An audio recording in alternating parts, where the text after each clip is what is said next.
Salam kasih karunia, karena semua hanya karena kasih karunia Tuhan Yesus Kristus.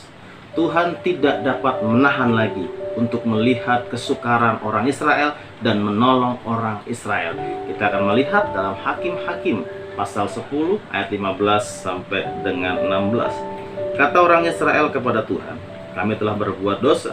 Lakukanlah kepada kami segala yang baik di matamu. Hanya tolonglah kiranya kami sekarang ini." Dan mereka menjauhkan para allah asing dari tengah-tengah mereka. Lalu mereka beribadah kepada Tuhan.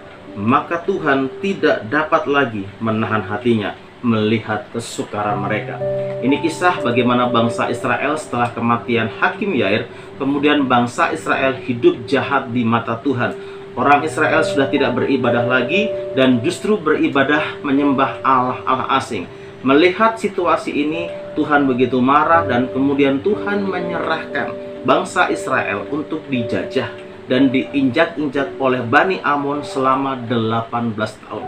Dalam situasi terdesak, situasi yang menderita, kemudian orang Israel mulai ingat dan mulai berseru meminta pertolongan kepada Tuhan, memohon supaya Tuhan melepaskan penderitaan mereka. Tetapi ketika orang Israel datang kepada Tuhan, Tuhan mengatakan kepada orang Israel, "Mengapa engkau datang kepadaku? Mengapa engkau tidak pergi kepada Allah asing itu? Mintalah pertolongan kepada mereka. Siapa tahu mereka akan menyelamatkan engkau."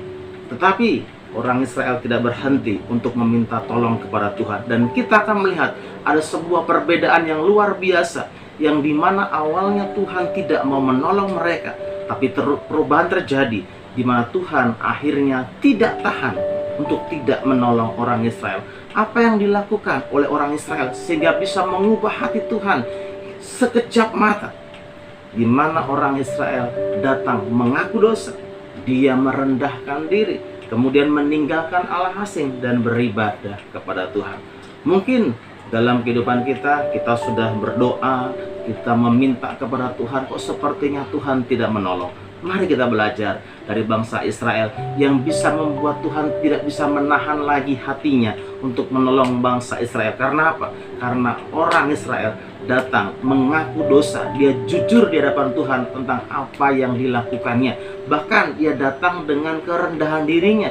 Dia tidak menyombongkan perilakunya. Dan orang Israel betul-betul meninggalkan Allah asing. Apa yang menjadi penghambat untuk kita datang kepada Tuhan, apa yang menjadi berhala dalam kehidupan kita di hari-hari ini, harus kita tinggalkan. Dan ingat baik-baik, pertobatan tanpa pembuktian diri, yaitu beribadah, itu bukanlah pertobatan. Mari sungguh-sungguh datang beribadah kepada Tuhan. Maka saya percaya Tuhan tidak akan tahan lagi untuk tidak menolong kita di tengah-tengah kesukaran kita. Tuhan Yesus memberkati.